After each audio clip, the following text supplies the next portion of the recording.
You know the mission of interfaith dialogue, and do you think it is reaching its goals, or would you advise anything to improve the mission?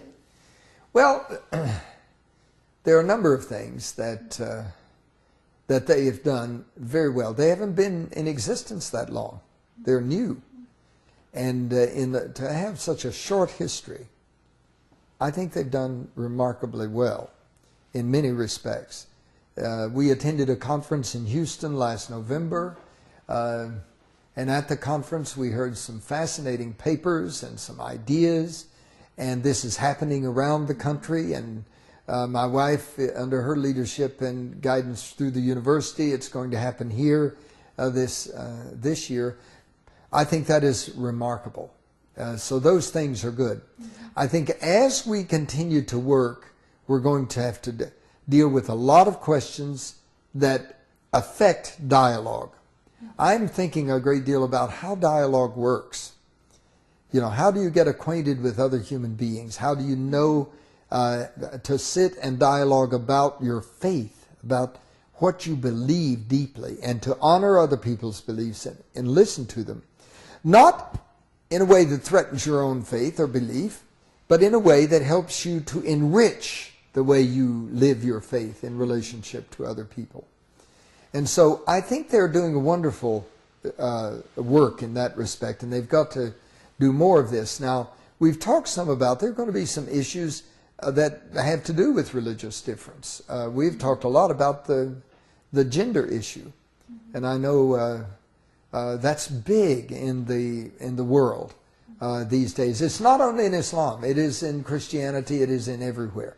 How are we going to deal with the most fundamental difference in the human family? Namely, there are two kinds of us. There's the male kind and there's the female kind. Yet we are to be together in the world. How do we do that? And I think that question will have to be addressed, because that is not irrelevant. And I think so many other questions are going to have to be addressed. For instance, if we're going to really deeply dialogue, we're going to have to deal with issues like economics, the environment, how we treat people of other faiths, you know, all other faiths, how we make judgments in courts of law over what is right and wrong.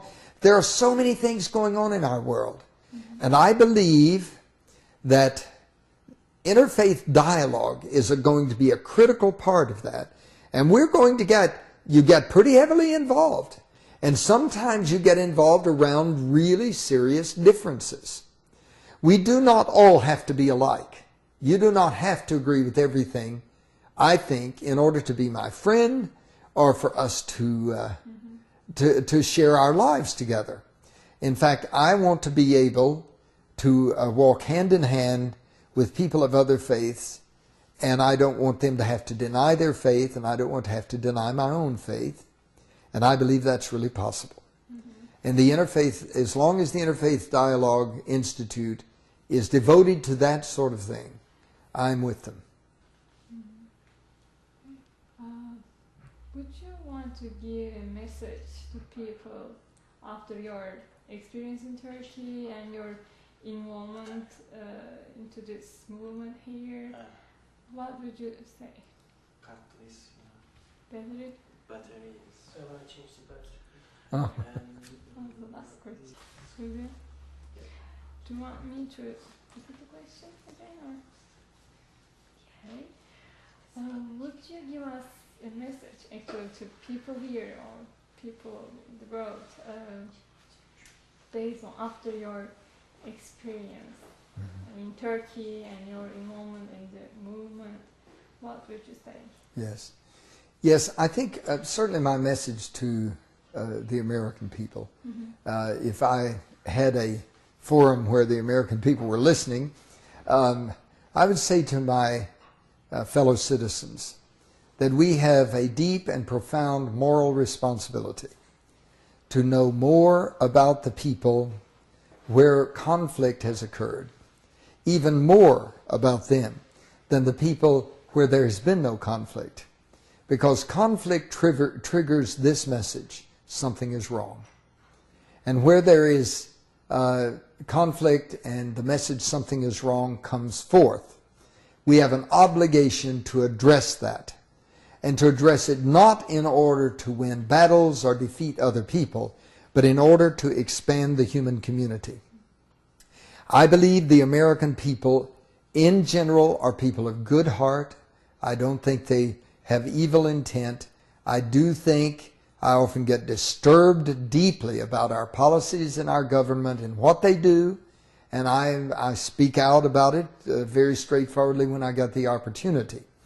But at the same time, I believe the American people in general have a good will. I don't think they're always very informed. They don't know often what they're talking about.